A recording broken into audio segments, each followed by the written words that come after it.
Well, some say all press is good press, unless you're Minnesota.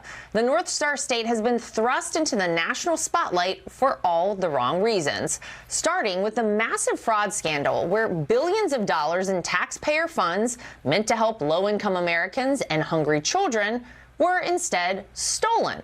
While that investigation continues, we've seen anti-ICE protests throughout the streets of Minneapolis. The Trump administration is enforcing its immigration agenda across the U.S. But in Minnesota, things have spiraled out of control.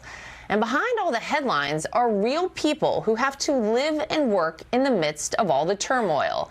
I wanted to hear directly from them. Sean Holster and Callie Proctor are both Minneapolis residents, and they both join me now. Thank you guys so much for sharing your experience there as Minneapolis residents. And I'm sure you have a lot of thoughts on a lot that's been going on. So, Sean, I'll start with you. I'd love to hear from you in terms of your local leaders, Mayor Fry and Governor Walz. As someone there on the ground every single day, how would you say that they've been handling things? Well, thank you for having me. And I would say very poorly, directly out of the gate. And within 2.5 hours, I was just reviewing the initial statements from our governor. And within 2 hours, before he even knew any names in the first shooting, he was declaring it an instance where the Insurrection Act is going to be invoked and don't give them what they want. And I can't help but feel that that includes me and any Republican in the city of Minneapolis.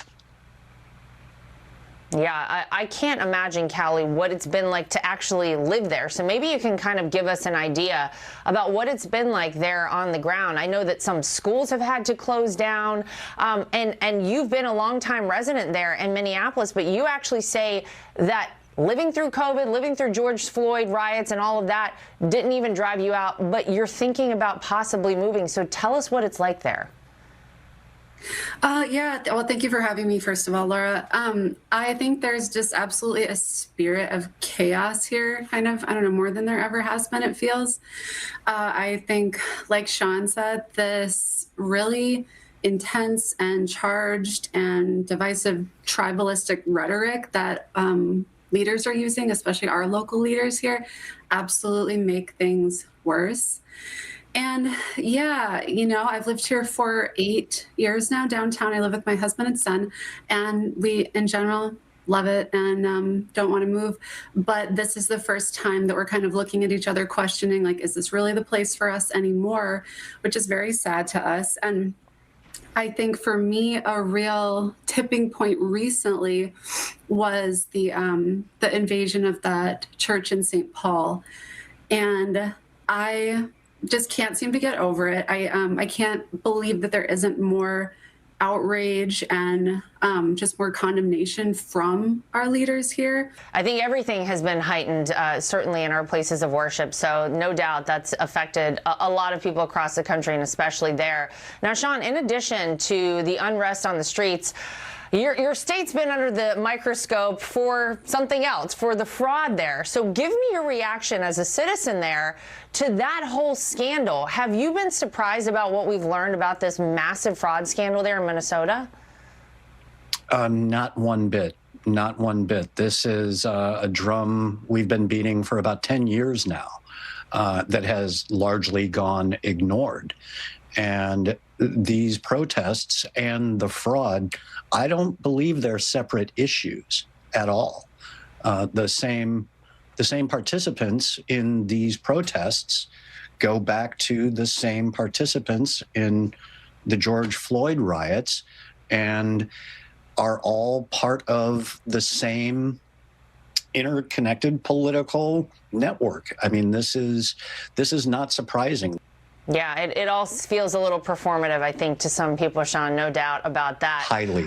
Callie, before we go, you know, when you're looking at the state as a whole, you're probably looking for different leadership. Now, we heard that Amy Klobuchar, one of your senators there, announced this week her bid for the state's highest office. She wants to be your governor. Take a listen to this. These times call for leaders who can stand up and not be rubber stamps of this administration, but who are also willing to find common ground and fix things in our state. And I'm running for every Minnesotan who wants ICE and its abusive tactics out of the state we love. So, Callie, what's your reaction to that message? Well, I do agree with her that it would be nice to find some common ground. I feel like it's kind of a contradictory statement. I think that regardless of your political affiliation and how much you approve or disapprove of your leaders, most people, most residents really just want leaders to lead with authority and strength and compromise when it's necessary and restraint when it's warranted. And I think we just don't see a lot of that happening. And a political message coming from a candidate for governor, saying that we need to, not receive help or kind of be at war with the, other branches of government is just not what we want. Yeah, that's not bringing anybody together, Callie. There's no doubt about it. Well, Sean and Callie, look, we're wishing you guys the best out there in Minneapolis, hoping for good things to come. And thank you guys for sharing some time with us tonight. We appreciate it. Thank you so Laura. much.